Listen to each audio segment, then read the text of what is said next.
Math care চ্যানেলের পক্ষ থেকে সকলকেই সুস্বাগতম। আশা করি তোমরা প্রত্যেকেই ভালো আছো।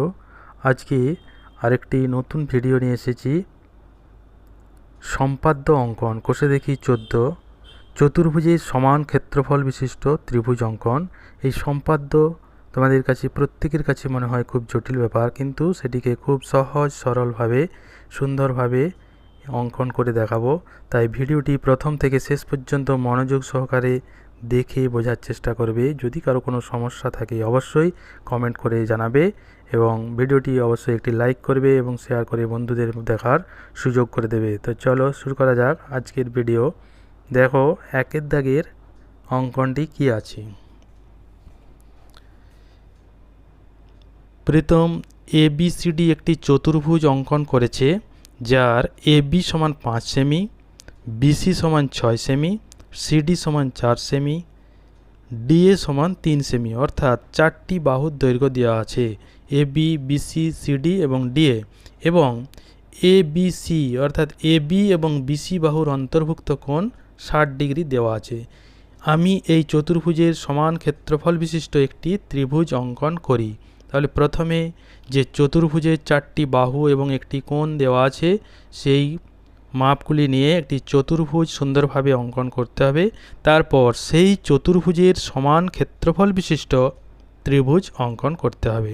দেখো কিভাবে করছি, খুব সহজ পদ্ধতিতে অঙ্কনটি হয়ে যাবে। প্রথমে দেখো এবি সমান 5 সেমি, তাহলে এখান থেকে 5 সেমি মাপ নিয়ে স্কেলের সাহায্যে 5 সেমি সরলরেখাটি অঙ্কন করব। এই 5 সেমি সরলরেখাটি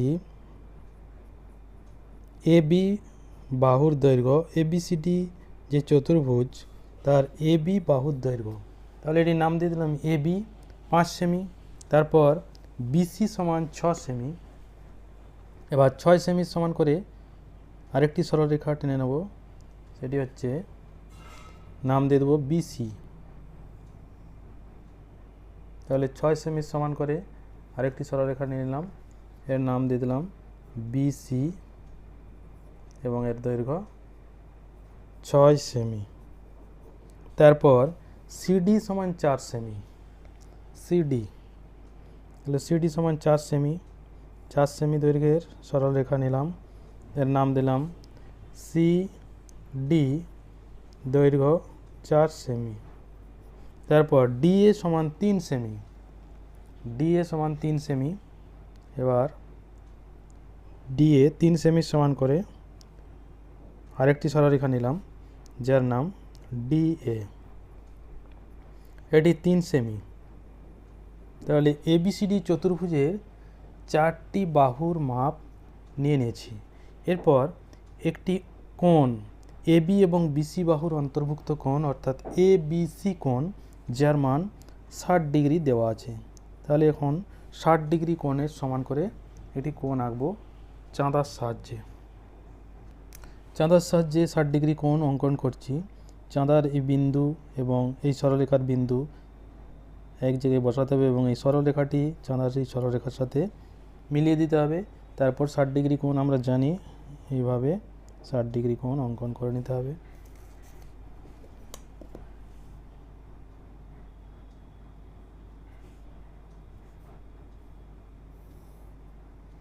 এই 60 ডিগ্রি যে কোণটি অঙ্কন করেছি, এই কোণের নাম হচ্ছে এ বি সি, অর্থাৎ এবিসি কোণের সমান করে 60 ডিগ্রি কোণ অঙ্কন করে রাখলাম। এবার এবিসিডি চতুর্ভুজটি অঙ্কন করতে হবে।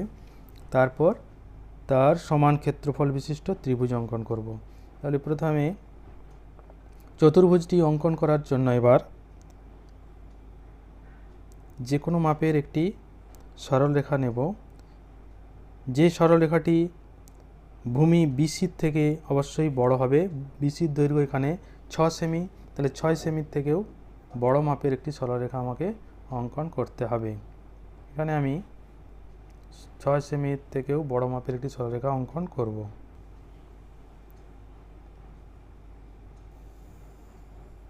এই একটি সরলরেখা অঙ্কন করলাম। এখান থেকে 6 সেমি দৈর্ঘ্যের সমান নিয়ে কম্পাসের সাহায্যে 6 সেমি মাপ এখান থেকে আমি কেটে নেব। এইটি হবে বিসির দৈর্ঘ্য।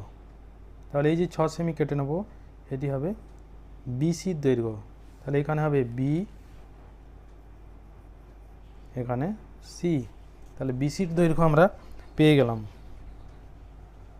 এরপর বি বিন্দুতে এ বি সি কোণের সমান করে কোণ অঙ্কন করে নেব। এ বি সি কোণের সমান করে কোণ আঁকলে কী করতে হবে? প্রথমে যে কোনো মাপের বৃত্তচাপ এখান থেকে নিয়ে নেব।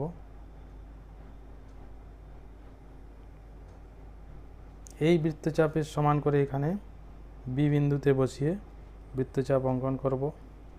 এবার এই কোণের সমান করে এখানে আরেকটি বৃত্তচাপ কেটে নিতে হবে। আমরা জানি এই মাপটি নিয়ে সেখানে কেটে নিলাম, তাহলে এটি 60 ডিগ্রি কোণের সমান কোণ হয়ে গেল, অর্থাৎ এবিসি কোণের সমান করে কোণটি অঙ্কন হয়ে গেল। এবার এই ছেদবিন্দু এবং এই বি বিন্দু যোগ করে দেব, তাহলে এবিসি কোণের সমান করে কোণ অঙ্কন হয়ে গেল। এবার এই যে এ বিন্দু, এখানে কোথায় এ বিন্দু আসবে সেটা কোথা থেকে পাবো? এখানে বি। এবার বি এ বিন্দু যেখানে হবে সেখান থেকে এটি এবিসিডি চতুর্ভুজের একটি বাহু, অর্থাৎ এ বি হবে। তাহলে এ বি সমান করে আমাকে কেটে নিতে হবে। এ বি সমান করে, তাহলে প্রথমে এবার এখান থেকে কাটবো এ বি সমান, অর্থাৎ 5 সেমি সমান করে বি বিন্দুতে বসাবো। এইখানে পেয়ে গেলাম এ বিন্দু। তাহলে এ বিন্দু পেয়ে গেলাম, এ বি, এইটা হয়ে গেল এ বিন্দু। তাহলে এ বি সি। এবার ডি বিন্দু আসবে, বিসি পেয়ে গেছি। এবার এখান থেকে সিডি এ ডি, এই দুজনের মাপ নিয়ে বসালে চতুর্ভুজটি হয়ে যাবে। তাহলে সিডির মাপ নিতে হবে। এবার সিডির মাপ নিয়ে একটি বৃত্তচাপ, সেটা সি বিন্দুতে বসাবো। সি বিন্দুতে বসিয়ে এখানে একটি বৃত্তচাপ কেটে রাখবো। এবার ডি এর মাপ নিয়ে আরেকটি বৃত্তচাপ কাটাবো। সেটি কোথায় বসাবো? ডি এ, যেহেতু তাহলে এ আছে এখানে, ডি এখানে আসবে। এই এ বিন্দুতে বসিয়ে বৃত্তচাপটি অঙ্কন করব। এই যে বৃত্তচাপ হয়ে গেল, এই বৃত্তচাপ ছেদ করলো যেখানে, এই ছেদ বিন্দু এর সাথে এই ছেদ বিন্দুটি হয়ে গেল ডি। তাহলে ডি এ এবং ডি সি যোগ করে দেব।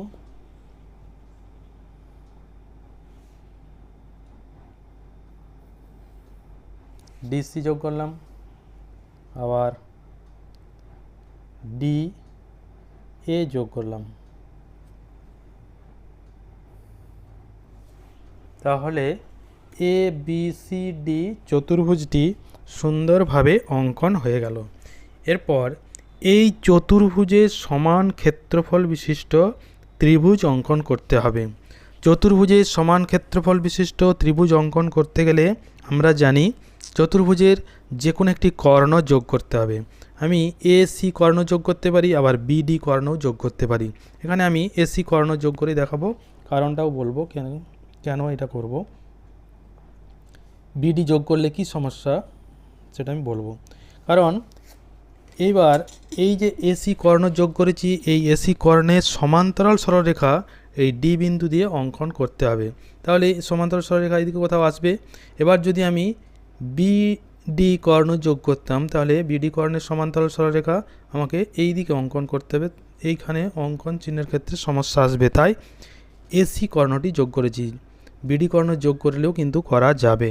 এখন ডি বিন্দু দিয়ে এসি সরলরেখা বা এসি কর্ণের সমান্তরাল সরলরেখা অঙ্কন করব।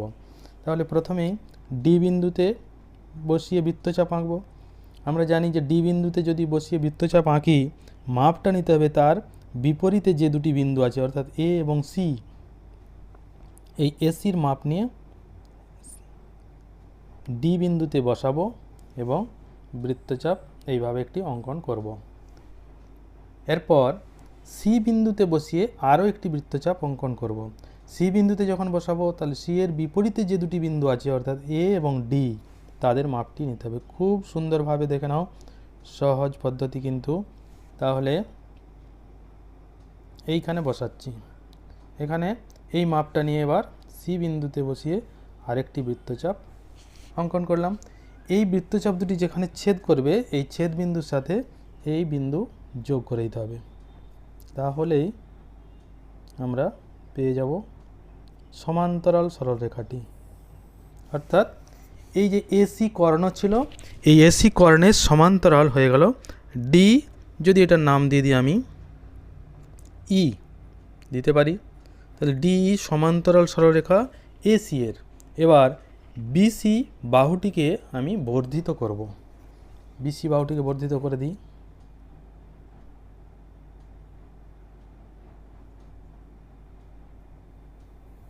বিসি বাহুকে বর্ধিত করলে এই সমান্তরাল সরলরেখা ডিকে কোনো না কোনো বিন্দুতে ছেদ করবে। এই ছেদ বিন্দুটি আমি মনে করলাম এটি হচ্ছে, নাম দিয়ে দিলাম এফ। তাহলে এখন ডিএফ সরলরেখা পেয়ে গেলাম। এইবার এই যে এ সি এফ ডি একটি চতুর্ভুজ পেয়েছি, এই চতুর্ভুজের একটি কর্ণ আমি যোগ করে দেবো। কোন কর্ণটি? এ এফ যোগ করে দেবো।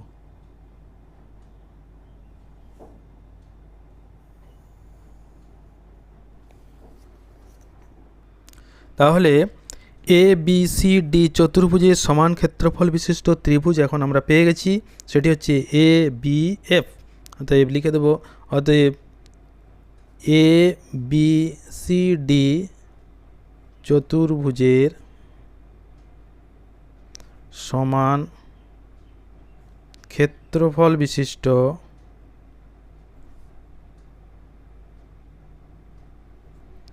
একটি ত্রিভুজ হলো এ বি এফ।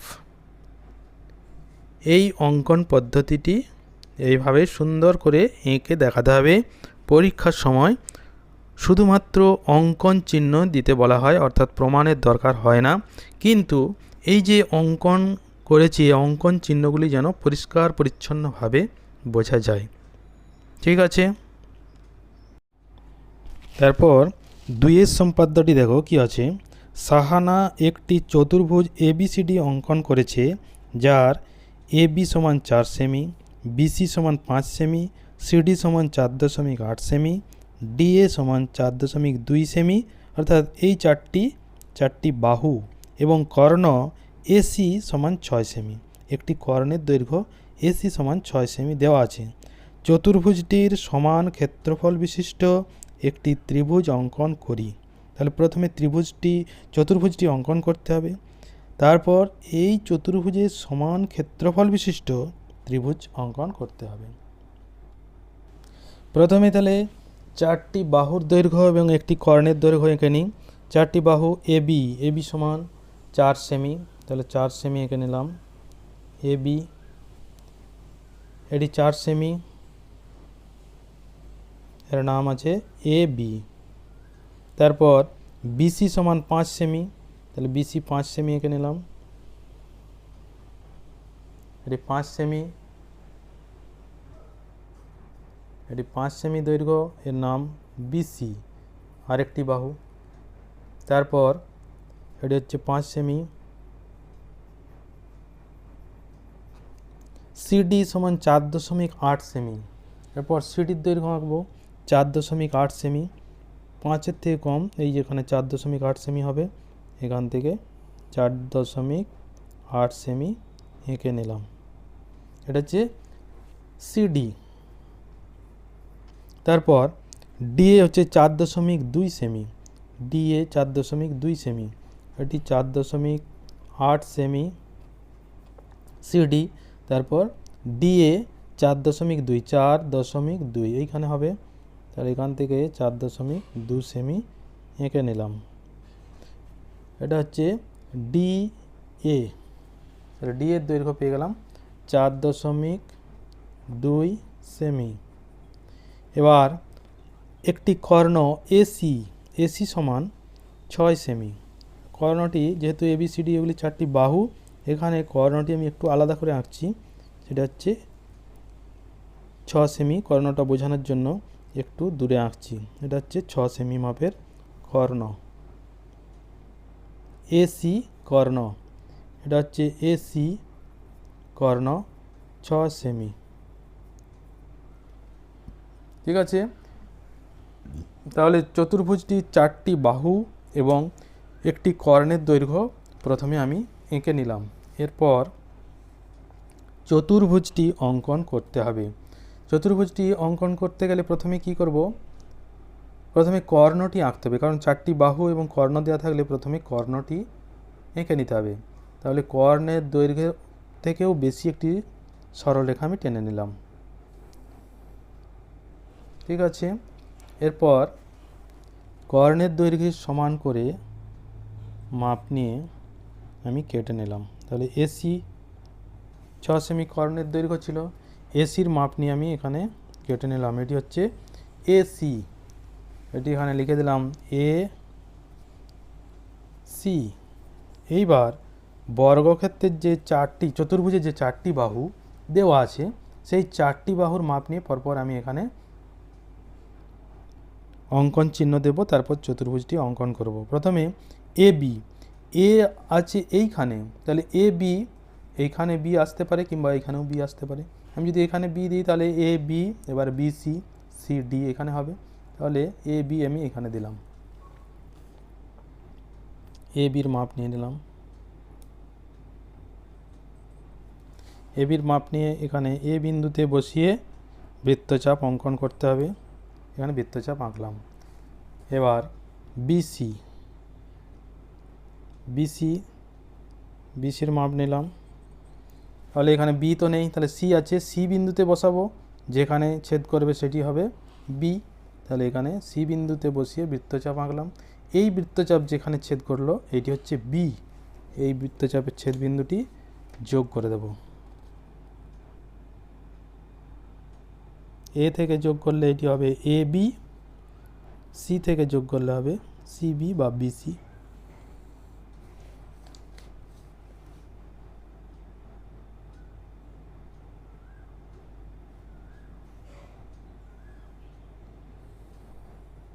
এটি হচ্ছে বি বিন্দু পেলাম এখানে।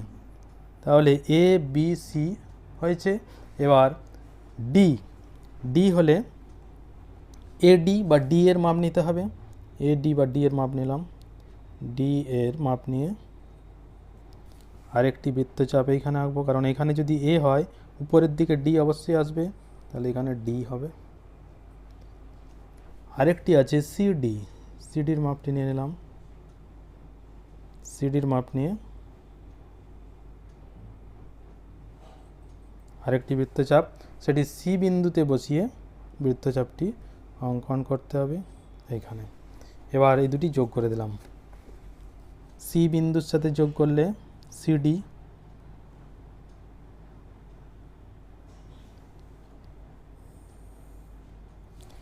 আবার এ বিন্দুর সাথে যোগ করলে পাবো এডি বা ডিএ। ঠিক আছে, তাহলে এটি পেয়ে গেলাম ডি বিন্দু। তাহলে এখন এ বি সি ডি চতুর্ভুজটি পেয়েছি, যার 4টি বাহু দেওয়া ছিল এবং একটি কর্ণের দৈর্ঘ্য দেওয়া ছিল। চতুর্ভুজটি অঙ্কন হয়েছে। এই চতুর্ভুজের সমান ক্ষেত্রফল বিশিষ্ট এবার ত্রিভুজ অঙ্কন করতে হবে। এই চতুর্ভুজের সমান ক্ষেত্রফল বিশিষ্ট ত্রিভুজ আঁকতে গেলে আমরা জানি প্রথমে চতুর্ভুজটি একটি কর্ণ যোগ করতে হয়। এখানে একটি কর্ণ আগের থেকেই আঁকা আছে, তাহলে এই কর্ণের সমান্তরাল সরলরেখা অঙ্কন করব। এসি কর্ণের সমান্তরাল সরলরেখা আমরা ডি বিন্দু দিয়ে অঙ্কন করি। ডি বিন্দুতে যদি সমান্তরাল সরলরেখা অঙ্কন করি, প্রথমে ডি বিন্দুতে বসিয়ে একটি বৃত্তচাপ অঙ্কন করব। ডি বিন্দুতে বসালে মাপটা নিতে হবে আমাকে তার বিপরীতে যে দুটি বিন্দু আছে, অর্থাৎ এ এবং সি। এ এবং সি বিন্দুর মাপ নিয়ে নিলাম এসি, এই যে এসির দৈর্ঘ্য নিয়ে একটি বৃত্তচাপ অঙ্কন করব, সেটি এইখানে কোথাও হবে। এই বৃত্তচাপ অঙ্কন করলাম। এবার সি বিন্দু দিয়ে আরেকটি বৃত্তচাপ অঙ্কন করব। যখন সি বিন্দুতে বসাবো তখন তার বিপরীতে যে দুটি বিন্দু আছে এ এবং ডি, তাদের মাপটি নিতে হবে। তাহলে এ বিন্দু বসালাম, ডি বিন্দু, এ এবং ডি এর মাপটি নিয়ে আরেকটি বৃত্তচাপ সি বিন্দু থেকে আমি যোগ করে দিলাম।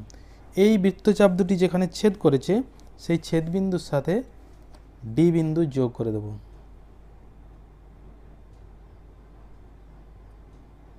তাহলে কি পেয়ে যাব,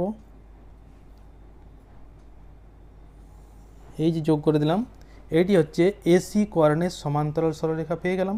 এটাকে যদি আমি মনে করি ডি ই, তাহলে ডি হচ্ছে এসি কর্ণের সমান্তরাল সরলরেখা। এবার এই বিসি বাহুকে আমি বর্ধিত করব। বিসি বাহুকে বর্ধিত করলে ওই সমান্তরাল সরলরেখাটিকে কোনো না কোনো বিন্দুতে ছেদ করবে। ছেদ করেছে, এই ছেদ বিন্দুটি আমি নাম দিয়ে দিলাম এফ। এইবার এ সি এফ ডি যে চতুর্ভুজটি হয়েছে তার কর্ণটি, এই কর্ণটি আমি যোগ করে দেব। যোগ করে দিলে কি পেয়ে যাব, এ এবং এফ, এই কর্ণ দুটি যোগ করব।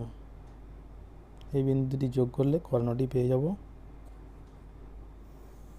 এ এফ কর্ণ যোগ করে দিলাম। তাহলে এ বি এফ, এই যে ত্রিভুজটি পেলাম, এই ত্রিভুজটি হচ্ছে এ বি সি ডি চতুর্ভুজের সমান ক্ষেত্রফল বিশিষ্ট ত্রিভুজ। তাহলে এ বি সি ডি চতুর্ভুজের সমান ক্ষেত্রফল বিশিষ্ট ত্রিভুজ হয়ে গেল এ বি এফ। ওটা আমরা একটু লিখে দেব যে এ বি সি ডি চতুর্ভুজের এ বি সি ডি চতুর্ভুজের সমান